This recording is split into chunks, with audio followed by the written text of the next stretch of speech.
My name is Sophie Fowler, and at 34 I learned what a single sheet of paper can cost a man. The man was my adoptive father, Raymond Albright, and he learned it at his own 65th birthday party. He lifted his glass in front of 60 guests and said the thing he'd been saving for years. "You're not really mine. I just forgot to cross you out of the will." The room laughed. Crystal touched crystal. A woman near the window said it was just like Raymond to be so honest. Everyone laughed but me. They had no idea what was already in my purse. They had no idea what I had signed at 9 that morning, or why my hands stayed perfectly still while the laughter rolled over the tables, and the cake sat there with its 65 candles burning down. What I did next is the only reason I'm telling you this. Welcome back to Calm Drama Stories, where ordinary people meet the moment that changes everything and choose dignity over noise. If you have ever been made to feel like a guest in your own family, like someone who was allowed to attend but never quite allowed to belong, then this story is for you. Drop a comment and let me know you are here. And be sure to subscribe because the part that matters comes later, and you are going to want to see his face when he understands. Let me back up 6 weeks to a Tuesday that started like every other good day I had built for myself. I was in the Bright Frame Homes office by 7, before the phones, before anyone needed me to be anything. Bright Frame is the company I founded, and we make net zero modular houses, the kind that cost less to heat in a Michigan winter than the electric bill on a single bad month. I signed a 40-unit contract that morning. 40 families who would own something warm and theirs. I remember the pen, the quiet, the small, clean satisfaction of work that holds up.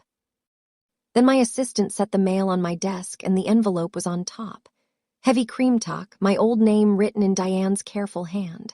Sophie Albright, not Fowler. They never used Fowler. Inside was an invitation to Raymond's 65th gold lettering, a country club address in Briar Hollow, the town where I had learned to make myself small. I read it twice. Then I set it face down on the desk. The way you set down something hot, and I went back to the contract. The contract made sense. 40 roofs, 40 furnaces, numbers that behaved. The invitation did not behave. It sat there face down all morning, and I felt it the way you feel a draft from a door you thought was shut. I'm a person who solves things. I had spent my whole adult life turning hurt into something useful, but I had no idea yet what I would do with this one. And the not knowing followed me out to the parking lot and sat in the car beside me the whole way home. I was 5 when the Albrights took me home. I remember the smell of their car and the way Diane held my hand in both of hers like I was something she had been waiting a long time to hold. For a while it was good. She bought me a yellow coat and showed me off at the garden club. And the women said how brave she was, how generous, what a gift I was getting. That was the word they always used about me, gift. Diane had spent years wanting a baby and not getting one. And somewhere in all that wanting, she decided that saving a child would fix what her body wouldn't. I understand that now in a way I couldn't then. She did not adopt a daughter so much as adopt a story about herself, a story she could tell at parties. And for a few years, I was happy to be the proof of how good she was. The warmth was real, I think, but it always had an audience. She would brush my hair before church and say loud enough for the neighbor to hear that she had rescued me from nothing and made me into something. I learned early to stand still and let myself be admired, because being admired felt close enough to being loved that a small child couldn't tell the difference. I could tell the difference now. The strange thing about being someone's good deed is that you can be set down the moment a better story comes along. And a better story was coming. Diane just didn't know it yet, and neither did I, and the last good year of my childhood was already counting down without any of us hearing the clock. When I was 8, Diane got pregnant. The doctors had called it impossible, and then it wasn't, and Spencer was born in March with Raymond's chin and Diane's eyes and a blanket monogrammed before he had a name. I loved him at first. I was 8 and he was small, and I thought a brother was the thing that would finally make me belong. But something shifted in the house, slow and total like a season. The photographs changed first. The new ones had 3 people in them, and I would find myself standing just outside the frame holding a coat, asked to take the picture instead of being in it. Then the seating changed. At Sunday dinners, there were 5 matching chairs at the table and 1 folding chair that lived in the hall closet, and the folding chair became mine. Nobody announced it. Diane just set it at the corner near the kitchen door. And one evening when I reached for an empty seat at the table, she put her hand on my shoulder and said it gentle as anything in front of everyone. "You'll take the folding chair." I was 8. I took the folding chair. I took it for the next 10 years. Every holiday, every birthday, the cold metal of it against the backs of my knees. And I told myself it didn't mean anything. It was just where I sat. A chair is just a chair. The way a single sheet of paper is just paper until the day it isn't. I would think about that folding chair more than I expected to. I would think about it at a country club in Briar Hollow decades later with a glass of champagne sweating in my hand and 60 people watching. But I am getting ahead of myself. Raymond was harder to read than Diane because Raymond mostly wasn't there. He sold commercial insurance and golfed and came home tired, and his idea of fatherhood was paying for things and being thanked. With Spencer, it was different. Spencer got the catch in the backyard in the front seat, and the name said warm. I got the checkbook version of a father, the kind that signs the school form and never asks what the form is for. I told myself men were just like that until the night I learned otherwise. I was 10. I had come downstairs for water and Raymond, and his brother were in the den with the game on low, and I heard my name. So I stopped in the dark hall the way children do. His brother had asked Raymond something about me. About college someday, about what they'd set aside. And Raymond laughed, not cruel, just careless. Way you'd talk about a houseplant somebody left you. She is Diane's, not mine, he said. Diane's project. Then the game came back up and that was the end of it. I stood in the hall a long time. I did not cry, which surprised me even then. I just understood something and filed it away. The way I would later file invoices and contracts and the names of people who did what they said they would. She's Diane's, not mine. I carried that sentence for 24 years. I carried it through every folding chair and every photo I took instead of stood in. And I want you to remember it because Raymond was going to say a version of it again someday into a microphone with cake in front of him, and by then I would be ready. At 18, the support ended the way a faucet ends, all at once and without ceremony. Spencer was 10 and getting a tutor and a trip to Spain.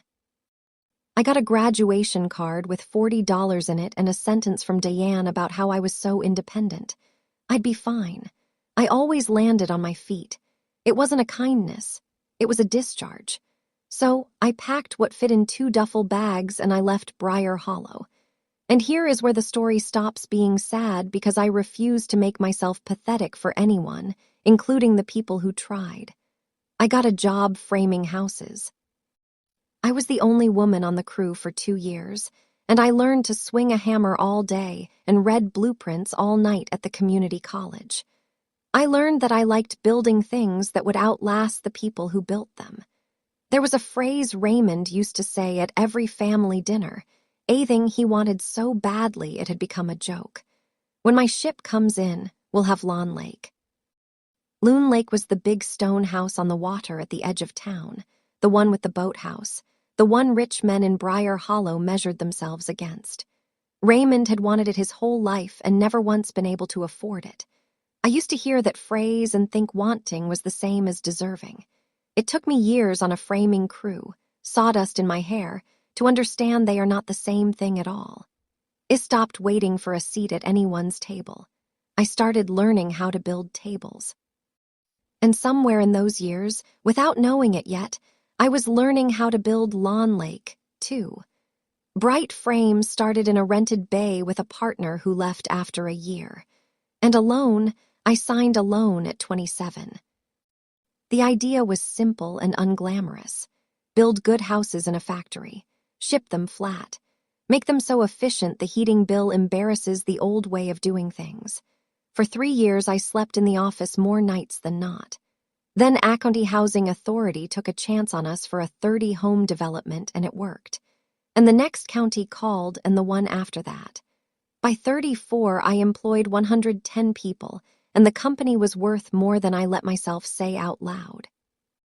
I had done it with no inheritance, no windfall, no rich uncle, just years that nobody applauded. And here is the part I'm not proud of. With every good year, I sent the Albright something. A Christmas basket, a check towards Spencer's car. A new furnace for the house, the one winter Raymond mentioned that theirs was loud. I told myself I was being gracious. The truth is uglier and quieter than that.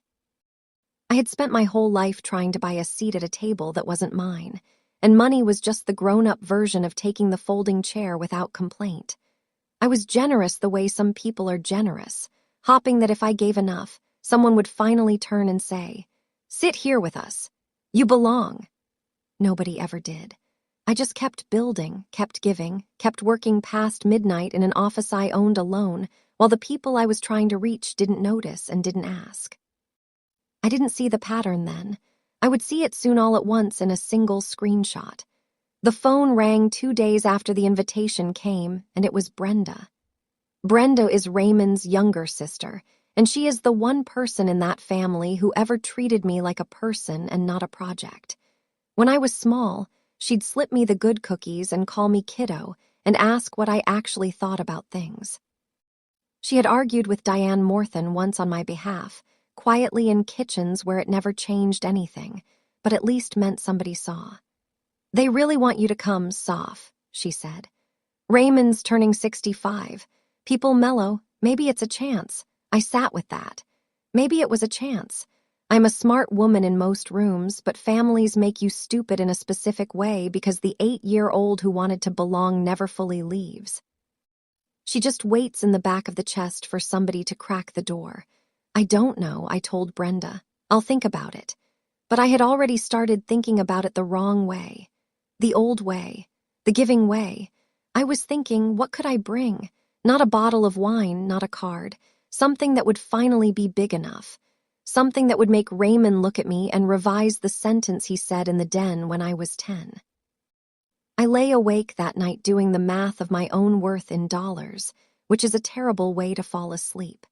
And somewhere in the dark, an idea arrived that should have frightened me and instead felt like relief.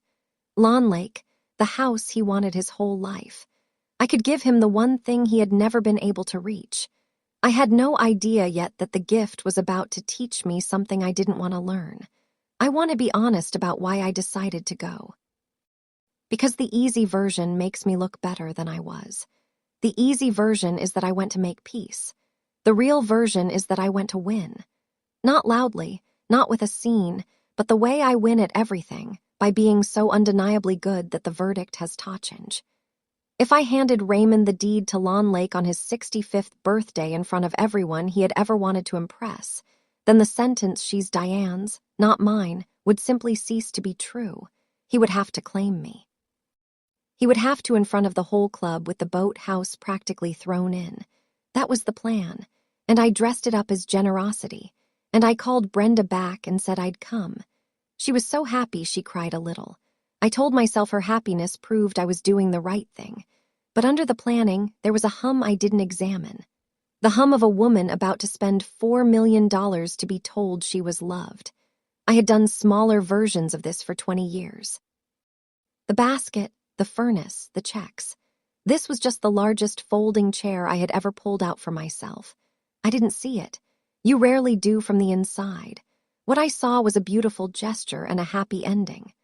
The prodigal daughter buying her own way back into the family she was thrown out of. I started macking calls about the property the very next morning. And the strange thing is the universe handed it to me almost too easily, as if it wanted me to learn the lesson the expensive way. Lawn Lake was for sale. I almost laughed when the agent confirmed it. The old man who had owned it for 40 years had died in February, and his children who lived in Phoenix and Denver and did not want a stone house in Michigan had listed it quietly that spring, $4 million, give or take, for the house, the boat house, 11 acres, and the longest stretch off Private shoreline in the county. This was the house Raymond had measured his whole life against. When I was a kid, He would drive us past it on Sunday afternoons, slow so we could all look. And Diane would say, "Someday." And he would say, "When my ship comes in," and Spencer would press his face to the glass like the place was already his. They never could touch it. Raymond sold insurance. The math never worked. He spent 40 years wanting a thing he was never going to get and telling everyone was going to get it, which I have come to believe is a particular kind of quiet misery. And now here it was on the market 3 weeks before his birthday, as if the timing had been arranged by someone with a cruel sense of humor than mine. I drove out to see it on a gray Thursday. I stood on the dock where he had always wanted to stand. I could afford it without losing sleep. And that fact sat strangely in my chest. The daughter who took the folding chair now standing on the shoreline he'd coveted his entire adult life. I told the agent I wanted it. I told myself it was for him. The papers started moving the next week, and the closer they got to signing, the more a small voice asked me a question I kept refusing to hear. I bought it through a foundation, not because I was hiding anything, but because that is how you move real estate of that size cleanly. And because 2 years earlier, I had set up the Open Door Foundation and almost forgotten I had. I'd started it after a girl on One-Off, my framing cruise aged out of foster care at 18 with 2 trash bags and nowhere to sleep. I knew that math. I knew those 2 bags. The foundation had funded a few scholarships and not much else, a good intention with a bank account, waiting for me to decide what it was really for. So the purchase ran through Open Door, and the closing was set, and my lawyer drew up a grant deed, transferring the property out of the foundation and into the names of Raymond and Diane Albright. Free and clear, a gift with no strings, the kind of thing that does not actually happen to people like Raymond. I held the draft of that deed in my hands at my kitchen table on a Sunday night. 1 sheet of paper, heavy stock, a notary block at the bottom, 2 blank lines for the grantees Raymond Albright, Diane Albright. I read their names where my lawyer had typed them, and I waited to feel the warm thing I had been chasing, the thing I had spent $4 million to feel in advance. I didn't feel it. I felt the folding chair against the backs of my knees. I felt 10 years old in a dark hallway. I set the deed down exactly the way I had set down the invitation 6 weeks before, face up this time, and I looked at it for a long while, and the small voice finally got loud enough to hear. I called Brenda before I did anything rash because Brenda is the one Albright whose opinion I trust. We met at a diner halfway between our towns, the kind with vinyl booths and bottomless coffee. And I told her some of it, not the price, not the foundation, just that I'd found a way to give Raymond something enormous and that I wasn't sure anymore why I wanted to. Brenda stirred her coffee and looked at me a long time. "Kiddo," she said, "can I ask you something hard?" I said, "Sure. When you picture handing it to him," she said, "what are you hoping he'll do?" And I opened my mouth to say something noble, and what came out was the truth. "I'm hoping he'll finally say I'm his." Brenda nodded slowly, like she'd been waiting 20 years for me to say it out loud. "He won't," she said. "Not unkind, just certain. The certainty of a sister who had watched her brother refuse to grow for 6 decades. Raymond is who he is. A house won't fix him. It'll just give him a bigger thing to fail to deserve." Then she reached across the table and put her hand on mine, warm and dry and steady. And she said something I would carry into that party like a coin in my pocket. "Not everybody who shares his name is him. You know that, right?" I did not entirely know that, but I was starting to. I drove home that night with the deed still in my bag and a different idea forming, slow and cold and clear. The kind of idea that doesn't feel like revenge at all, that feels instead like finally putting something down.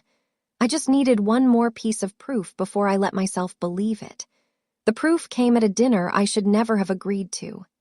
Diane invited me to the house the week before the party, just family, to go over the arrangements, and I went because the 8-year-old in my chest still answered when called. The house was exactly the same. The 5 matching chairs at the table and the folding chair already set out at the corner by the kitchen door, waiting for me before I had even taken off my coat. Nobody touched it now. 26 years old enough to know what it meant. I almost laughed. Spencer was there, all grown and soft-handed and pleased with himself, an MBA he'd never used, and a watch I'd probably paid for. He pulled the folding chair out for me with a little bow, grinning. "You're thrown, Soph," he said, and Diane laughed and said, "Don't be silly, Spencer." But she didn't tell him to stop, and she didn't pull out a real chair. And I noticed that the way I notice everything. We ate. They talked about the party, the caterer who was coming, Raymond's speech. "Dad's been working on his toast for weeks," Spencer said, smirking into his wine. And Diane shot him a look. The look people give you in a secret is enjoying itself too openly. I let it pass. I had learned long ago to keep my face calm while my mind takes inventory. But I drove home turning that smirk over and over, the way you worry a splinter. There was a joke in this family that I was not in on, and it was about me, and it was scheduled for Saturday night in front of 60 people. I did not yet know its exact shape. Brenda was the one who showed me the next morning with her hands shaking. Brenda called me at 7 the next morning, and her voice was wrong, careful and angry at the same time. They added me to the family group chat by mistake. She said, "Soph, I'm going to send you something, and I'm sorry, and I almost didn't, but you deserve to know what you're walking into." Then the screenshot came through, and I read it standing at my kitchen counter in my work glow, coffee going cold, and I read it 3 times the way I'd read the invitation. Except this time, nothing in me wanted to look away. There were 4 messages. Spencer first. "Is the charity case actually coming? Lol, then Diane, be nice, she's good for the photos, looks generous in front of the club." Then Spencer again. "She's not in the will, right?" And then Raymond, my father, the man whose name I'd had my lawyer type onto a $4 million deed. "Don't worry, I'll make it official Saturday. Time. Everyone knew where things stand. Time. Everyone knew where things stand." I set the phone down very gently because I have learned that thingriest thing you can do is be careful. So that was the toast Spencer kept smirking about. That was the joke I wasn't in on. They weren't inviting their daughter to a birthday party. They were inviting a prop, a generous-looking prop, to stand in the background of the photos and then be formally written out loud for entertainment with cake. I thought I would feel my heart break. Instead, I felt it go quiet. The specific quiet I feel right before I solve something. The quiet of a problem finally showing me its true shape. I looked at the deed sitting in my bag by the door, and I knew exactly what I was going to do with it. Here is the thing I understood standing in my kitchen with that screenshot glowing on the counter. For 20 years, I had been trying to win an argument with people who were never going to award me the point. I had been building a case in furnaces and checks, and now in lake houses for why I deserved to belong, and they had been laughing about it in a group chat. You cannot turn your way into a room that has decided you are the help. You can only stop knocking. So I did not cancel. I did not call and scream, which is what they would have done, which is what they would have understood. I sat down at my kitchen table, and I called my lawyer at home on a Saturday, and I said I wanted to change the grantee on the deed. Take Raymond and Diane off. I told him there would be no names of theirs on anything of mine ever again. The property would go where it should have gone from the start, where it would have meant something, where a sheet of paper could open an actual door. Transfer Lawn Lake to the Open Door Foundation, I said permanently. Irrevocably to be converted into transitional housing for kids who age out of foster care with 2 trash bags and nowhere to sleep. Kids like me at 18. Kids like the girl on my framing crew. My lawyer asked if I was sure, and I said I had never been more sure of anything in my life. I didn't come for a name, I told him, though he didn't know what I meant. I came to give one away. He drew up the new deed that afternoon. We would sign and record it first thing before the party, before the toast, before Raymond ever lifted his glass. We met at the notary at 8:30 on Saturday morning, my lawyer and I, and a woman named Patricia, who stamped things for a living and had no idea she was witnessing the end of my childhood. I signed the grant deed transferring Lawn Lake to the Open Door Foundation. Patricia notarized it. By 9, 00, my lawyer had recorded it electronically with the County Register of Deeds. And the moment that confirmation number came back on his phone, it was done, finished, carved into public record where no apology and no birthday speech could ever undo it. The house belonged to the kids now. Then I did one more thing. I had my lawyer print me a single copy of the recorded deed. One sheet of paper, the grantee line reading the Open Door Foundation in plain black type, and I folded it once and slid it into my purse. The real one was already filed. This was just the version I was going to bring to the party. The version I was going to set on the table. The version Raymond was going to hold in his hands while 60 people watched. I want to pause here and say something to you directly because some of you are carrying an invitation like mine right now. An invitation to a room that never saved you a real seat. You do not owe anyone your smallness, and you do not have to buy your way into a love that keeps the receipt. If that lands for you, subscribe and stay with me because what happens at that party is the whole reason I sat down to tell you this. I drove to the country club with the folded paper in my bag, and my hands for the first time in weeks completely steady. The Briar Hollow Country Club had a ballroom with windows the height of a house and a lawn that ran down toward the water. And on the evening of Raymond's 65th, it was full of the exact people he had spent his life wanting to impress. There were his old colleagues from the insurance office, gone gray and prosperous. There were the country club men he golfed with, and their wives in good jewelry, and the neighbors who had watched the Albrights drive slowly past Lawn Lake on Sunday afternoons for 30 years. There was a banner, gold on white, 65 and never better. There was an ice sculpture losing an argument with the warm room, and there was a cake the size of a card table. 65 candles waiting to be lit set up near the head table where the family would sit. I stood in the doorway for a moment and took Thurum's measure the way I take a job sites, looking for the load-bearing parts, the places where pressure would gather. This was a stage built for one man's vanity, and every person in it was an audience he had assembled to witness his good fortune. They were also, though none of them knew it yet, about to witness something else. I had spent my whole childhood being displayed in rooms like this. The gift, the project, the brave little rescue. I knew exactly how these rooms worked, how laughter moved through them, how a single sentence said into a microphone could land on a person and pin them. Raymond was counting on that. He had chosen his weapon, which was 60 witnesses and a microphone, and the oldest cruelty in the book, performed as a joke. He had no idea I had chosen mine. I straightened my jacket and I walked in. Diane found me before I'd taken 3 steps inside, and she was radiant in the specific way she gets when there is an audience. Both hands out. "Sophie, you came. Look at you." She kissed the air beside my cheek and steered me by the elbow, narrating me to a cluster of women near the bar. "This is Sophie. Our Sophie. You've heard me talk about her. She's done so well for herself, hasn't she done well?" I shook hands and said the right things and watched her use me, the generous gesture of having me there glowing on her like the jewelry. Then she walked me toward the head table, and I saw it before she said anything. 6 places at the long table up front, 5 matching banquet chairs with gold boasted to the backs. And at the far corner, near the swinging doors to the kitchen, a single folding chair, the metal kind, no bow. With a little tented place card in front of it, I leaned in to read the card. It said, Sophie, just Sophie, no last name, the way they had erased Fowler off everything for 16 years.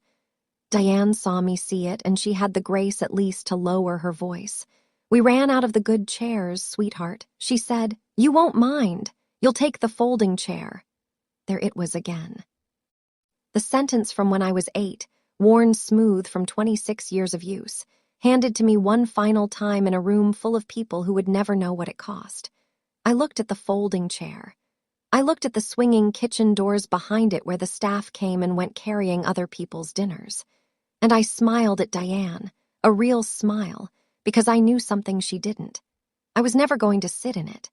I spent the next hour being a guest at a party thrown to humiliate me. And I did it with a glass off champagne I never drank, and a calm that surprised even me. Spencer found me by the windows and stood too close, doing the thing he does where he insults you and calls it teasing. "So what is it you actually do again?" he said, swirling his drink. "Mobile homes modular." I said, "Right, trailers." He laughed at his own joke. I let him. A man from Raymond's office asked me kindly how the family business was treating me. And before I could answer, Spencer said, "Oh, she's not really in the business." And there was a small, bad silence, and the man's eyes flicked between us, and I watched him understand something about this family that they thought they were hiding. That happened twice more over the hour. A neighbor asking if I'd be at Christmas and Diane saying, "We'll see." Sophie's so busy, in a tone that closed the door.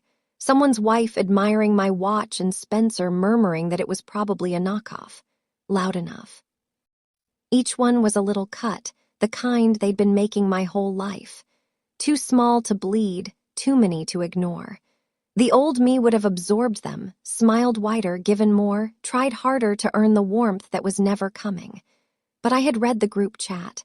I knew that even my best behavior was to them just good for the photos, so I stopped performing. I stood there easy and quiet and let them be exactly who they were in front of their guests, because the guests were watching now, really watching, and that was going to matter very soon. Across the room, Raymond tapped a fork against a glass. The room hushed and turned, and Raymond stood at the head table with a microphone in one hand and his reading glasses in the other, 65 years old, and lit up with the attention he'd been collecting his whole life. He was good at this part.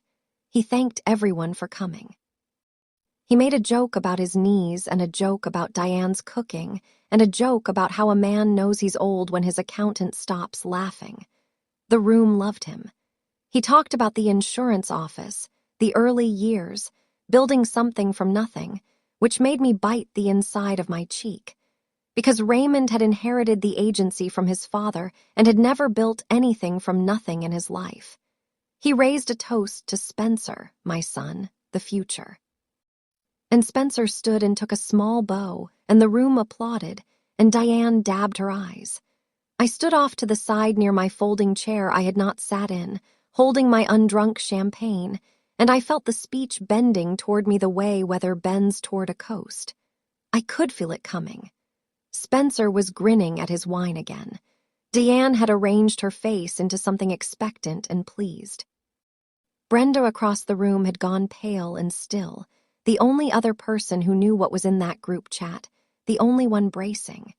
Raymond shuffled to a fresh card, and he looked out over his guests, and he found me at the edge of the room, and something flickered behind his glasses. Anticipation. The look of a man about to deliver the line he'd been polishing for weeks. He smiled. He lifted his glass an inch higher. "Now," he said, "I'd be remiss if I didn't say a word about Sophie."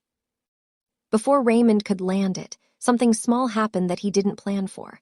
A man near the front, one of the country club set, a developer named Harlon Pierce, who I'd never met, but whose name I knew, sat down his drink and said, not loud but clear, "Wait, Sophie Fowler."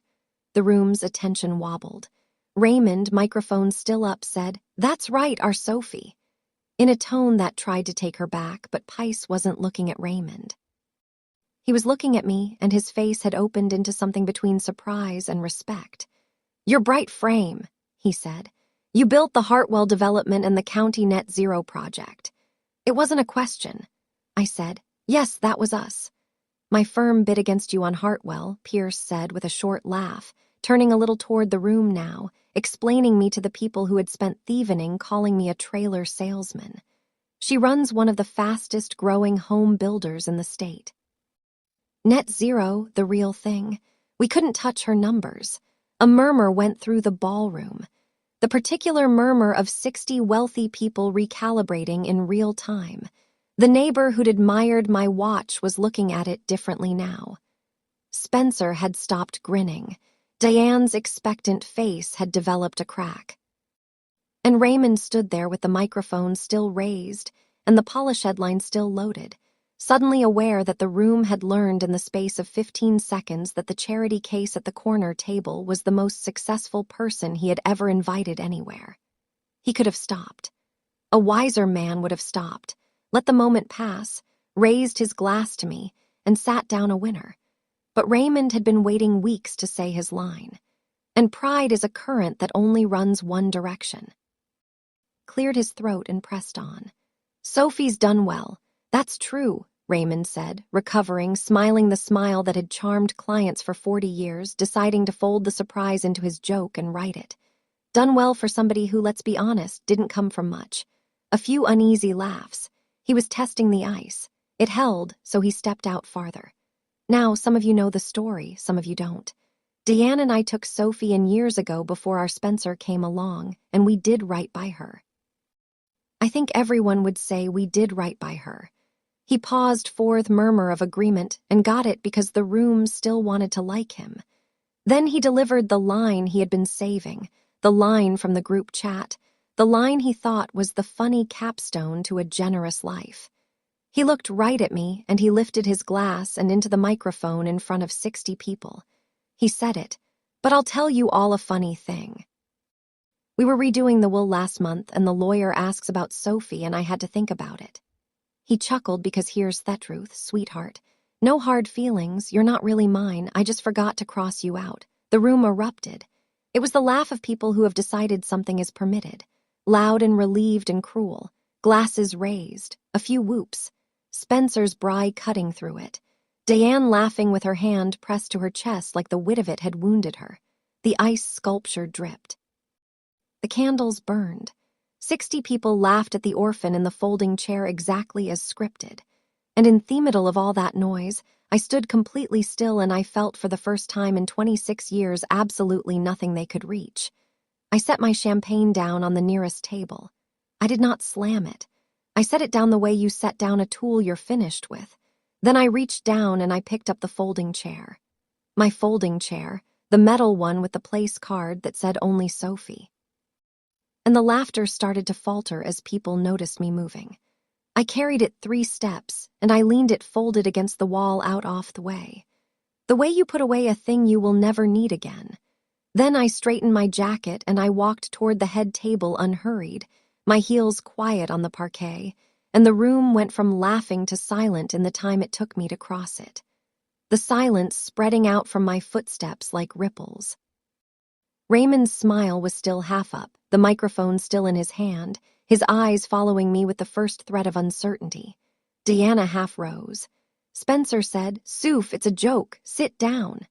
And his voice cracked on the last word because there was no chair to sit down in anymore. I'd seen to that. I reached the head table, the long white table with the cake and the 65 candles and the 5 chairs with gold bows. I stopped in front of my father. I reached into my purse. And I want you to stay with me here because what I put on that table is the whole reason I'm telling you this story. The reason I sat down to make this video at all. I took out a single sheet of paper, folded once, and I unfolded it and smoothed it flat on the white tablecloth in front of Raymond Albright in front of everyone, and the entire room leaned in to see what it was. "Happy birthday, Raymond." I said. My voice came out even and quiet, and in that silent room it carried better than his microphone had. I did not raise it once. I never would. I brought you a gift. I've been planning it for weeks. I want everyone here to know what it was because you all just heard what you think I am, and now you're going to hearth rest. I touched the folded edge of the paper with one finger. 3 weeks ago, I bought Lawn Lake. The name went through the room like a current. Lawn Lake. Half the people there had watched Raymond covet that house for 30 years. Deanne made a small sound. Raymond's eyes dropped to the paper, and his glass came down slowly to the table. "The stone house on the water," I said. "The boathouse, the 11 acres, the shoreline you used to drive us past on Sundays when I was a little girl. Well, you said when me ship comes in. I bought it cash and I had a deed drawn up. I looked at him and I kept my voice as gentle as Diane's had ever been when she handed me that chair. I was going to give it to you tonight, put both your names on it, hand you the one thing you wanted your whole life in front of all these people as a present. Somebody at a back table whispered, $4 million. Raymond was staring at the paper now like it might move. His hand twitched toward it. And here, in the deepest quiet that ballroom had held all night, I said the line I had carried in from the parking lot. The line I'd told my lawyer who hadn't understood it. but I didn't come for a name. I came to give one away. Then, while every person in that ballroom watched, I picked the deed back up off the tablecloth and I tore it in half. The sound of it was enormous in the silence. A single clean rip. Diane gasped. I folded the halves together and tore again and again, calm and unhurried, the way you'd tear up a check you've decided not to cash until the paper was a small drift of pieces in my hand. Then I opened my fingers and let them fall onto the white tablecloth in front of Raymond, scattered across the linen between his cake and his reading glasses. That was a copy, I said. I want to be very clear because I know how this family handles inconvenient truths. That was only a copy. Raymond looked up at me, and for the first time all evening, he had no line ready, no charm, no joke. The original, I said, was signed at 8:30 this morning, notarized, recorded with county at 9:00 before I drove here. It's done. It's filed. It is a matter of permanent public record, and it cannot be undone by anyone in this room, including me. I let that sit. 60 people held their breath. Loon Lake doesn't belong to you, I said quietly. It never will. As of this morning, it belongs to the Open Door Foundation, and it's being turned into a home. A real one for kids who age out of foster care at 18 with 2 garbage bags and nowhere to sleep. My voice did not shake. Kids like the one you took in for the photographs and then left in a folding chair for 26 years. They get the lake house, Raymond. They get the boat house and the shoreline and the someday. And you get to read about it in the paper. Raymond did the thing I will remember for the rest of my life. He reached out with both hands, this 65-year-old man in his good suit, and he began to gather the torn pieces of the deed off the tablecloth. Clumsy, urgent, his reading glasses pushed up onto his nose, and Hess started fitting them back together right there on the linen in front of his guests. Nobody helped him. Nobody spoke. He worked the scraps with shaking fingers, matching torn edges, building the document back the way a man tries to rebuild something he has already broken. And as the words reassembled under his hands, I watched him read them. Grant deed Loon Lake, and on the line where he had expected somewhere in his chest to someday see his own name, the typed black letters, the Open Door Foundation. He read it. He read it again, and the color went out of his face. All of it from the forehead down, the ruddy golfing tan draining away until he was gray as the February the old man at Lawn Lake had died. His mouth opened and nothing came out. The most successful person he had ever invited to a party had just handed him in pieces proof that the daughter he had publicly disowned for a laugh had quietly given away more than his entire estate was worth to the exact kind of child he had failed. "She's Diane's, not mine," he'd said when I was 10. "I just forgot to cross you out," he'd said tonight. Now he sat with the torn truth assembled under his hands and understood that I had crossed myself out first on purpose and taken the only thing he'd ever wanted with me. His face turned white, and the whole room saw it turn. Then the room came apart, and it came apart exactly the way you'd expect, with everyone showing the room who they really were. Diane went first. She rose from her gold-bowed chair, and the tears came instantly, the practiced kind. And she turned to her guests, not to me, always to the audience. After everything we did for her, she cried. We gave her a home. We gave her everything. And this is the cruelty she repays us with in public on your father's birthday. She reached for sympathy the way a drowning person reaches for anything. Nobody reached back. Spencer was worse because Spencer didn't even pretend it was about feelings.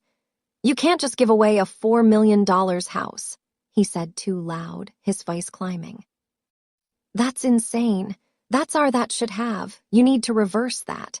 He actually said it. Are the will not yet read, the father not yet dead, and the boy was already grieving money that was never going to be his.